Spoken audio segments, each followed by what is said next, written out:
lie detector sensors on these plants, and then they actually measured the reaction of the plant based upon the intention of the approaching human.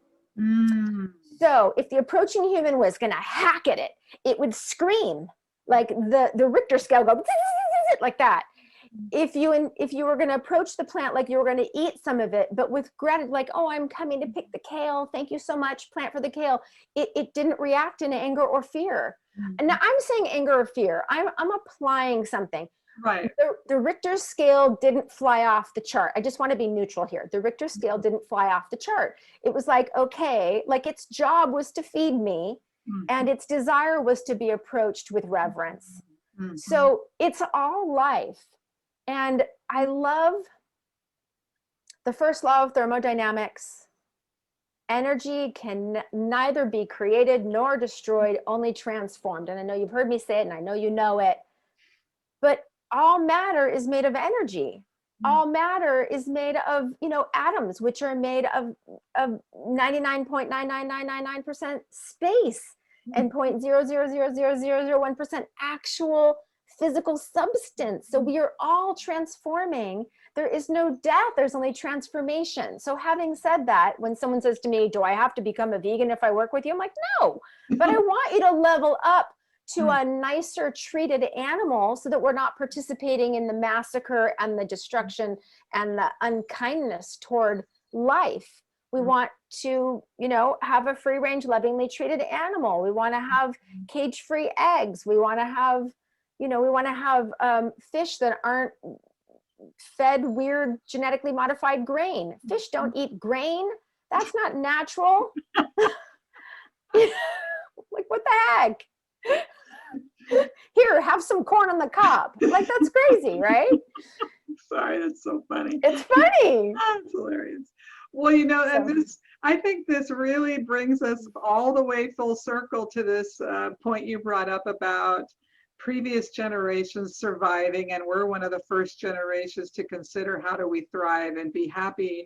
And it is through a more benevolent way how we relate to life and to ourselves. And when you think about even to the smallest level of plants having a reaction, we'll just call it that everything is connected. There's no way for things not to be connected. And I know this is going a little off topic, but I'm really into NDE stories for various reasons. I won't go into it this moment, but I always hear people talking about, everything was connected, and I even want to say hi to the plants now, and everything, even to my desk, and I just want to, even I put something on my Facebook about Tracy Morgan, the comedian who was in this horrific automobile accident and was in a coma for 14 days. Anyhow, he says, I just find myself saying I love you about 200 times a day to random strangers. And this is a guy who at one time was like a drug dealer, who came all the way from that type of an existence to now he's just trying to be a loving being. And I don't know, I just find it really fascinating. And more we can grasp that concept that everything we think, say, feel, do has impact in some way, and it's minor. And so to your up level word, which I'm so grateful that I heard that, it does, if we can just move the needle a little bit, that we make ourselves happy, and it spreads out to everything else. Aho. Do you know that word, aho? I'm not calling you a whore. Aho, it's the American Indian heart sound that you make when you agree with what someone says. When that's your sentiment, you say aho. Yeah. You're speaking of NDEs, near-death experiences. There's a book that I read called Testimony of Light. And I love this book. Have you heard of it before? No, I'm writing it down. All the books you've told me today, I'm going to read. So okay, yeah. Testimony of Light is a book written in the 1940s, 20s or 40s, I can't remember. It was written by a woman who was a Christian mystic nun who lived in a convent with her friend, obviously with other nuns as well. But the two of them were both like really, really connected. And I can't remember the women's names. So just for fun, I'm going to give them names. I'm going to call them Betty and Marge, which is my sub Isn't it the personality name Simpsons? is Betty. What? Aren't they on Isn't the it what? Aren't they on The Simpsons? I know Marge is, but Betty, I don't know about Betty. Yeah. Anyway, Betty is one of my sub personality names, and one of my besties, her name is Kelly. She's Marge. So I'm just going to say Betty and Marge for lack of a better names, because I can't remember their names. So anyway, so Betty and Marge were living in the nunnery, and they meditated together. They practiced telepathy together. They had a really mystical, beautiful relationship, and Marge died. And so in the middle of the night, Marge from the other side of the veil was waking up Betty from this side of the veil and saying, you need to write this down. You need to write this down. You need to write this down, write this down, write this down. And she's like, it's 3 a.m. She's like, write this down. So Betty was getting up at 3 a.m. every night, or 2 or whatever. And she was getting these downloads from Marge about what it was like on the other side of the veil. And I have to admit that some part of me, before I read this book, we all have our beliefs about the afterlife. Some people don't, some people do. I had this really cool fantasy that when I died, I'd like return to the all, everything, and I'd have access to all information throughout all of time. That was my belief. Like, back to the everything. Mm-hmm. And Marge said from the other side of the veil that you kind of level up. You don't go to the everywhere, everything. You go to the next level. And that there's people on the other side that are still in lack consciousness and limitation consciousness. That, oh my God, I was like, what? You're on the other side of the veil and you still don't believe you can buy colored paint because you can't afford it because you're an artist. You only painting in black and white. And the other side of the veil, they're doing service on the other side of the veil to this painter who wouldn't buy colored paint because he didn't think he could afford it. And they're saying to him, no, you're on the other side of the veil. All you have to do is think it. All you have to do is imagine it and it will be here. And he's like, no, I can't afford that. Mm. Can you imagine? Okay, so this tweaked me. This was like, I had this fantasy version that, and who knows if it's true or not true. I have a lot of belief in the NDE experiences. Mm-hmm. How could so many people have so many experiences and have it be not true? Anyway, whatever. I'm allowed to believe whatever I want. Whatever serves me, right? It serves me to think that there's my consciousness continues on. So this is what it did to me. If I'm just going to go to the other side of the veil and level up a little bit at a time, like you said, just like move the Richter scale just a teeny bit, then what the heck is my rush? Yeah. What am I doing more and being more for? What the heck? I have infinity to grow toward Christ consciousness or whatever the heck. Yeah. Moses consciousness, Krishna consciousness, Buddha consciousness, whatever, high level consciousness. Right. Winnie the Pooh consciousness. Like I've got my whole, by the way, Winnie the Pooh is one of my, heroes. So I had to add that. He's so present, right? He's so present. By the way, he was a she. The real Winnie the Pooh is a she, but they made it a he in the books. What? Winnie. Well, it's from Winnipeg. Winnipeg is from what's from. Okay. Anyway, but they made it a he in order to make Christopher Robin not have a girl bear. They made it a boy bear. But anyway, I don't know why I got to tell you all this because I love Winnie the Pooh. That's why. Yeah. So how I'm using this in my daily life is chill the frick out. Yeah. Chill the frick out. Like I have this tiny little slice of life that I am responsible for in the span of infinity. Mm-hmm. It's my job to level up my ancestry in this tiny little slice of life. I'm not going to reach the mountaintop of enlightenment while I'm here. I'm just going to move ancestry a little bit. I'm just going to try to make it a little better for my kid and his kid if the planet freaking survives in order to have all those kids. Mm-hmm. God willing. Oh, I sound like my grandmother. God willing. Oh. Anyway, so like I'm just trying to chill out. Now, am I doing a great job of chilling out? A little bit. I'm leveling up with my chilling out. I've been driven through adrenaline my whole life to A, survive, and B, do more, be more, in order to be loved and liked, in order not to be voted off the island, in order not to die alone. That is the mission of all my sub-personalities or all my shadows Their mission is to keep me liked and loved, so I'm not voted off the island, so I don't die alone. That's what their mission is. So the antidote to that insult and that fear is I got to go vertical and connect with my higher power, with my God, with my Winnie the Pooh, with whatever the heck I call it. In order to know my wholeness, in order to know my infiniteness, in order to download the first law of thermodynamics, so I can stop fearing my annihilation. And then chill the frick out. Chill out. Chew your food, feel your feelings, enjoy the sun, say hello to the trees, say hi to people, and chill the frick out. So that's what I got from that book. And that was because of your NDE talk. Well, and you know, you and I have known each other for many years, but we haven't been in touch for no specific reason other than life. And so I probably would have read one or more of your books that have come out since we've been speaking, but I'm sure I will. I will tell you one of the reasons I resonate with NDE, and then I want to talk more about chewing your food, that when I was 18, this is after many years of being me and the way things happen in my world, a friend of mine who passed away in a car accident wasn't a great friend, but someone I knew showed up in my house looking like a person. And it was terrifying, but it was also, it shifted my awareness in such a way I felt an incredible sense of peace. But to your point, the message was you don't have to take it so seriously.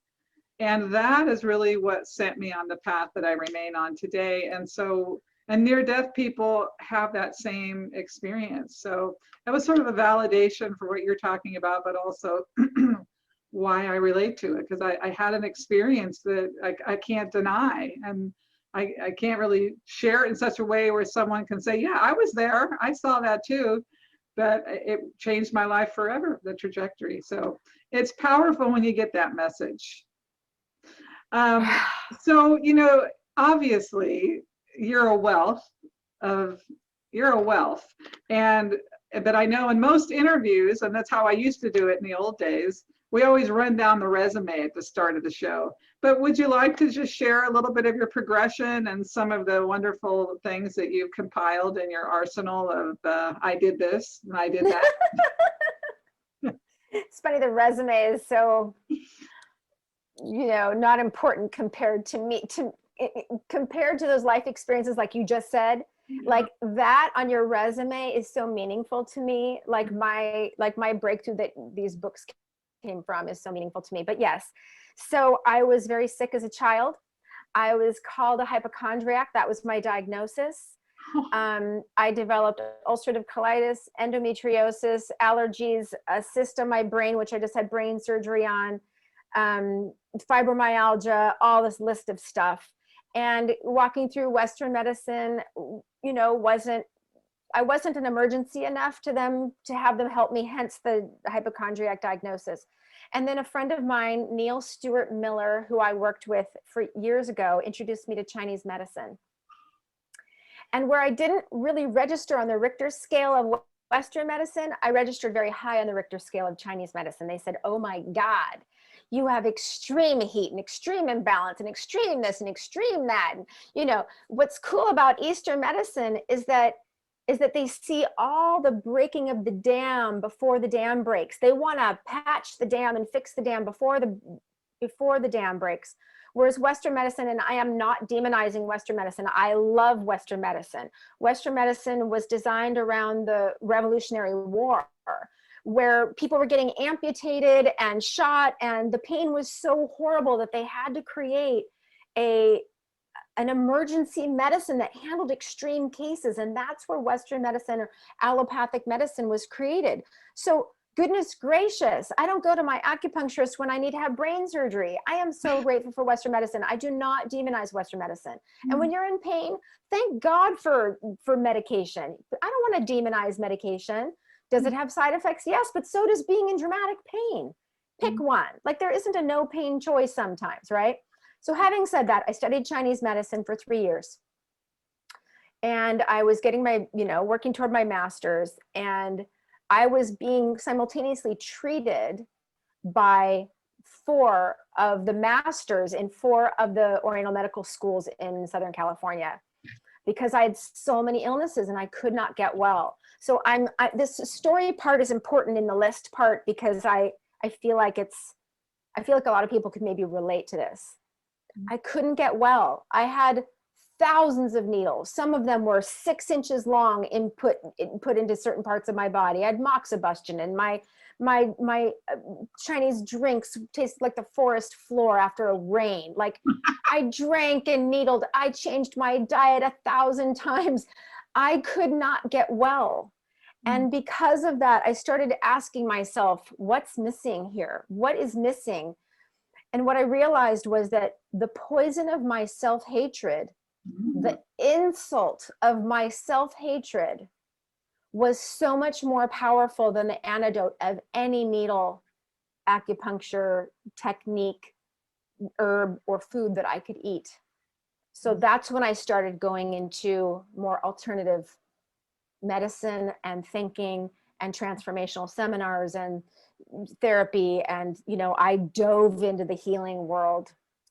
Meditation, I had my guru I had when I was 18, started meditating when I was 18. So I quit school. I don't have very many regrets in life. I do regret that one. I do wish I had my acupuncture license, but it's interesting, when you don't have the degree on the wall, you work really hard to feel like you are. I'm speaking in second person. I'll speak in first person. When I didn't have the degree on the wall, I worked really hard to feel like I was professional and, I can't find the word I'm looking for. Accredited. I wanted to feel accredited. So some of us that don't have those degrees know a lot. We work really hard to feel like we're, what I'm looking for a word that I can't find. Pardon me. You just have to cut this out. Okay. Anyway. Credible. So credible. Thank you. Credible. You're welcome. Thank you. I'm so grateful for you. It's also menopause brain. Oh boy, that's a whole topic. Okay. So I think sometimes here's my quote. Sometimes amnesia is nature's anesthesia. Sometimes forgetting things is a gift. Yeah. Now, I'd like not to forget things in the middle of an interview, but okay, you can't always pick and choose what you're going to forget. Okay, so then I went to, I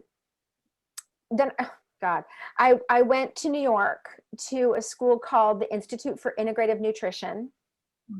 Along the way, I was learning to face all of those demons that had me struggle with self-love. And as I was doing that, I was getting better. I've healed myself of ulcerative colitis. I've put my fibromyalgia in remission. I had herpes virus that I got when I was 18 years old.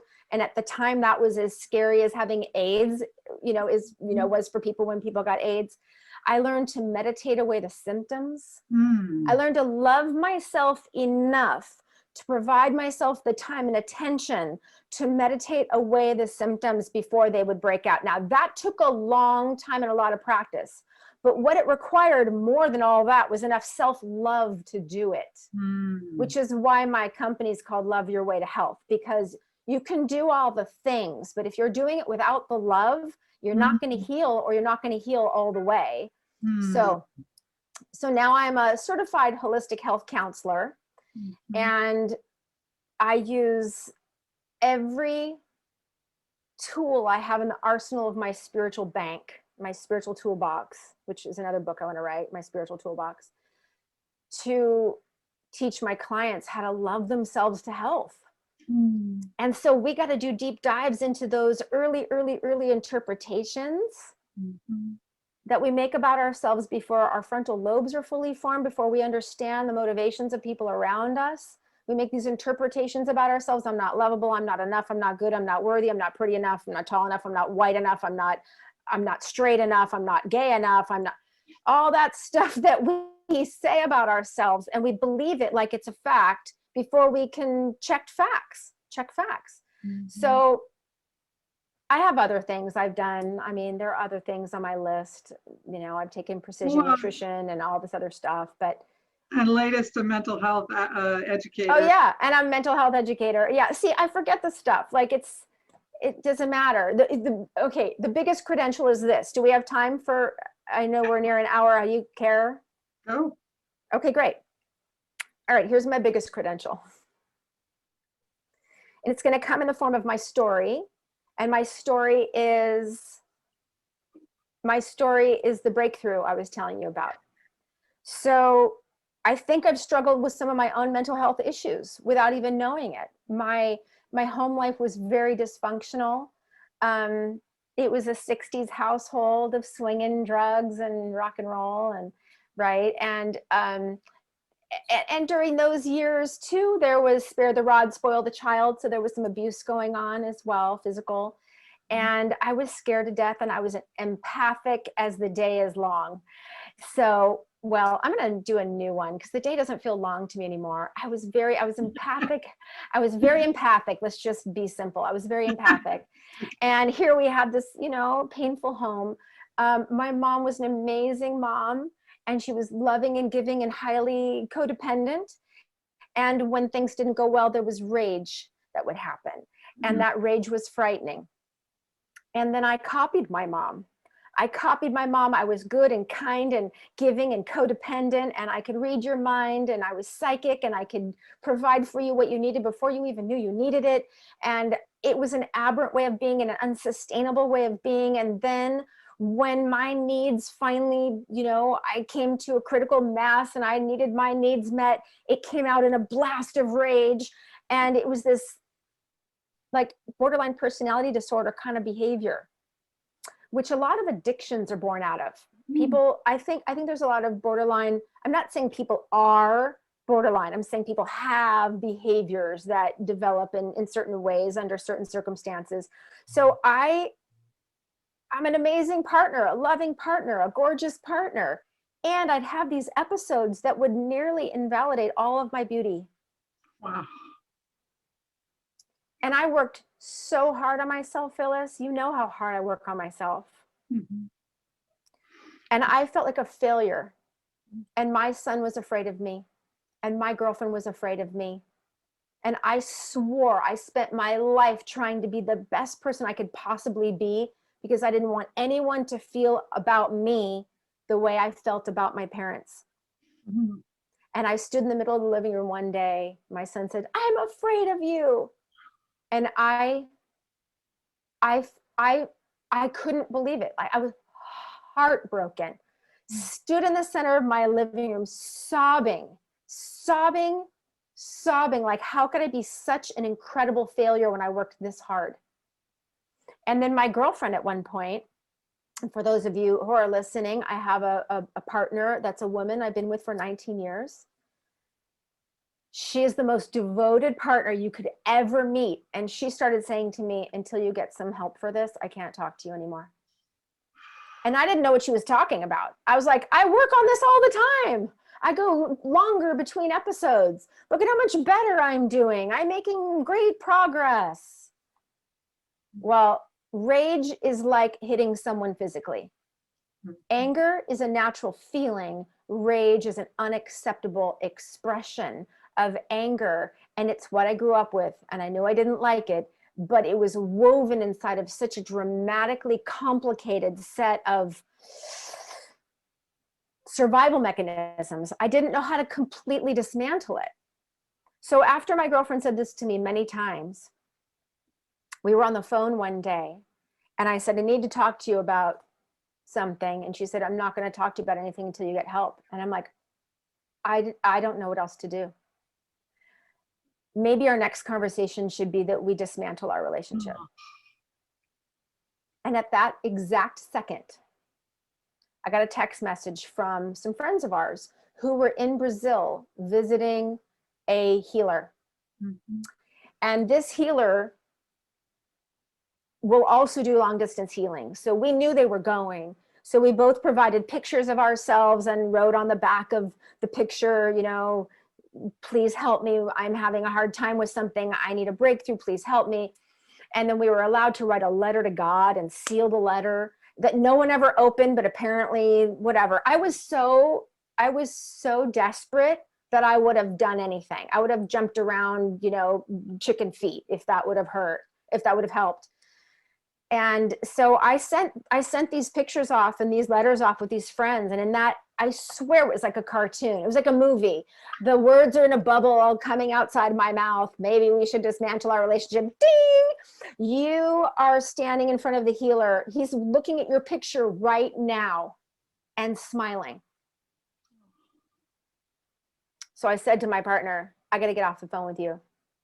If the healer is going to look at me and look into me, I need to look into me. I need to see something. So I got off the phone with her and I screamed, help me see myself. And behind my eyes, I got a download that happened in an instant. And I'm going to have to slow it down for you to use words, but it was instantaneous what happened. I saw in front of me what looked like a 12-year-old me with long, messy braids and a dirty white t-shirt and, you know, like scruffed up leather jeans and leather boots and a sword and a scabbard on her belt loop, and it's dirt on her face. And this is what she said to me. Okay, by the way, I knew who she was. She was who I called the tweaker. She was the one that would rage. And she said this, you're so afraid if people knew I existed, they would hate you. You're so afraid if people knew I existed, they would reject you. You're so afraid that if people knew that I existed, they would criticize you.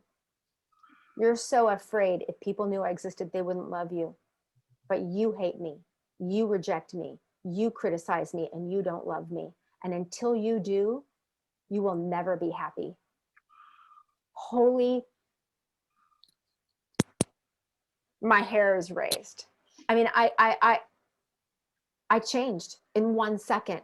I got it. I got that there were parts of me that were fighting for my life, that were fighting for my existence, that were fighting for my needs. And that when my higher self, when my inner apparent wasn't meeting my needs, then these little, like I said, my friend Kelly calls latchkey kids inside of me, just did whatever they could do to survive. And they would slash people's heads off. Like, I'm not going to take it anymore. Whack, whack, whack. And I got that she was not only some aberrant, ugly part of me, but she was my best friend. This is the falling in love with your shadow part. This is my credential. This is my most important credential. I got that every shadow inside of me is my best friend. And if I listen to them, and the story is longer, and I'm not going to do the whole story, but I basically gave her a raise and a promotion and asked her to remain in my life as my informant. I said, you be my informant. Will you put your sword down? Can I give you some continuing education? Can I give you the new form of survival? And that is trust, faith, and surrender. That's the new tactic now. You give me the truth and I will make smart decisions for us. And if I don't, then I will not blame you for picking up your sword again. If I don't listen to you and I'm lying to myself, like you say, that sword will be picked up. I apologized. I hugged her. I asked her to come back inside of me, and she went back inside me. And then that was a turning point in my life. After that, I pretended like I did. So that was the download. Then after that, I created I purposely created a whole stage of shadows. I put them all up there. Bitchy Betty, slutty Sally, like I put them all up there. And I did the same ritual with all of them. And I asked them to all come back inside me. I gave them all a raise. I gave them all a promotion. I asked them all to be my informants. I apologized to them all, and they're all here. I believe that what people call the ego, that they have a discriminatory attitude toward the ego. I want to change that culture of the way people talk about their ego. Ego is here to protect the biology. I want to change the culture of the way people discriminate against the ego. And I want people to fall in love with the ego and have compassion for the ego and guide the ego and then restore their higher self to the driver's seat of their life. So that is my credential. That is what makes me good at what I'm good at. And that is how I'm helping people fall in love with their selves and love their way to health. Mm. Wow, that was like perfectly written, wasn't it? Pat, Period. End of story. I almost don't even want to comment to mess up the beauty of all that you just shared, but I can feel it to every cell of my body, and that's the real shit, girl. Okay, but I got a question for you. Let's be naked together, shall we? Oh boy. Under fluorescent lights, what part of yourself have you been hating, and how after this conversation can you see that it's been trying to save your life and protect you? Oh boy. Yeah, okay. Uh, there's more than one part, frankly. I know. There's a whole cast, but let's just pick one. I felt myself becoming very verklempt when you were talking about all the personal work you've done and all that you've done for yourself to evolve, grow, heal, blah, blah, blah. But yet in a moment, you can behave in such a way, it almost seems to nullify all of that. Yeah. And I would say that I have some of that anger response, and I grew up with rage people too. And I mean, I've actually had something even recently happen where I behaved in such a way that, what do you call her? I call her my warrior, because she comes out and she kicks ass and she takes no prisoners. And most anyone in my life who has met the warrior doesn't want to meet her again. And I'm not proud of that, but she had protected me in some way.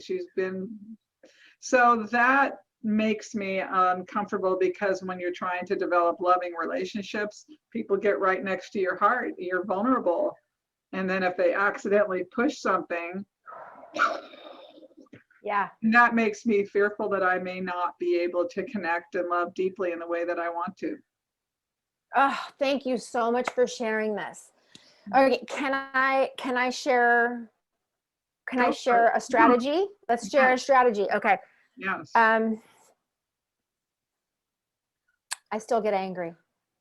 Anger is natural. Rage is an unacceptable form of anger, right? So I have a Richter scale in my body, 0 to 10. And this is my rule. If I go to 3 or above, I don't talk.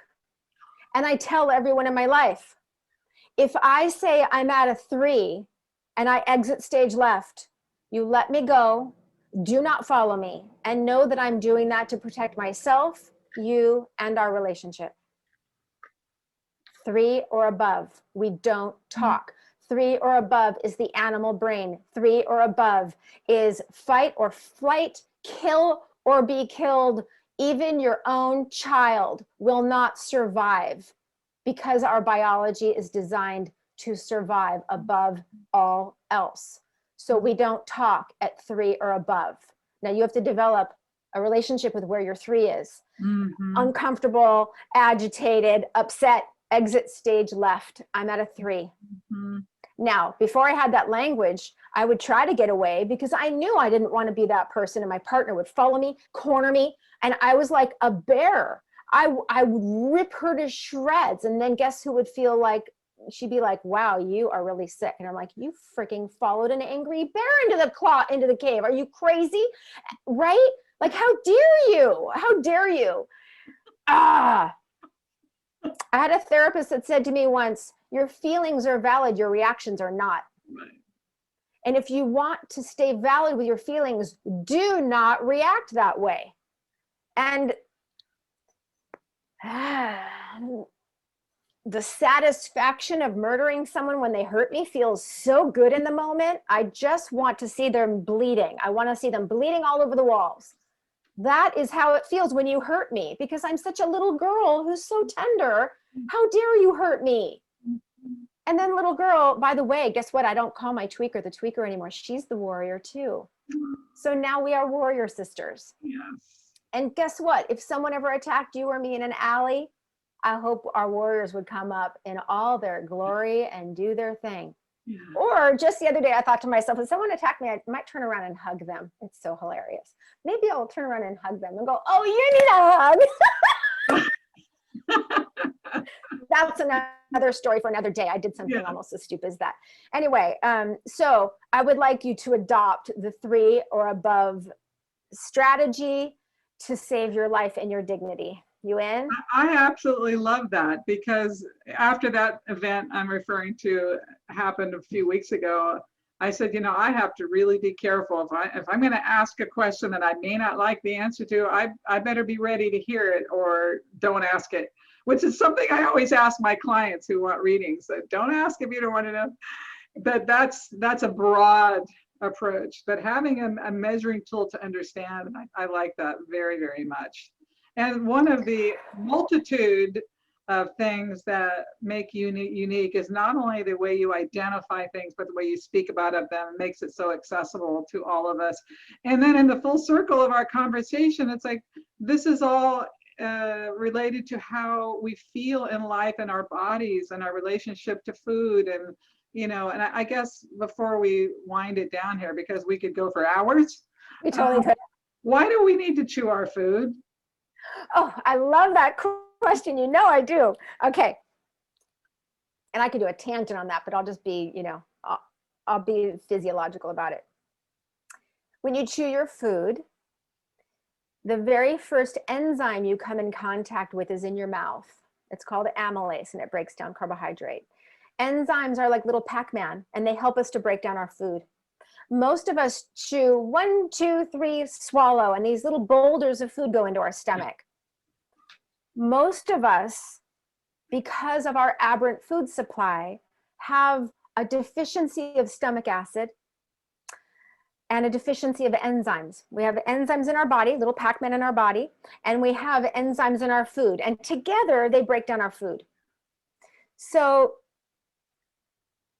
it's a longer, I want to be careful to be, I don't have to be overly physiological. So let me see if I can break it down smaller.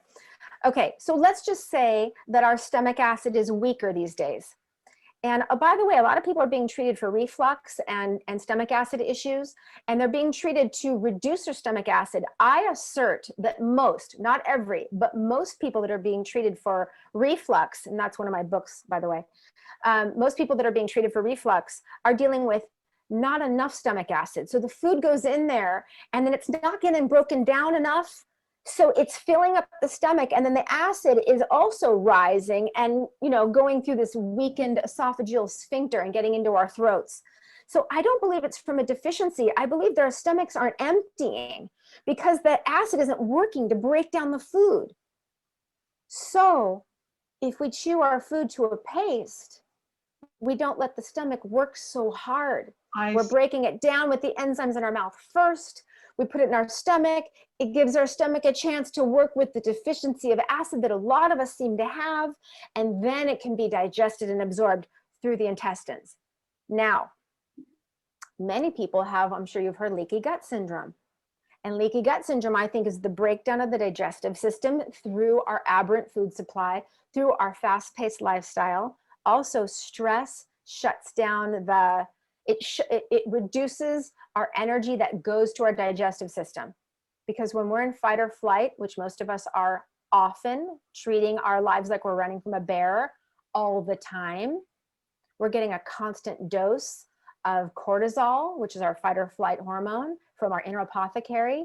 And when you're in fight or flight mode, you get extra energy to your arms and legs, but it's not because you're getting it magnificently from some download from the universe. It's borrowing it from certain systems of the body.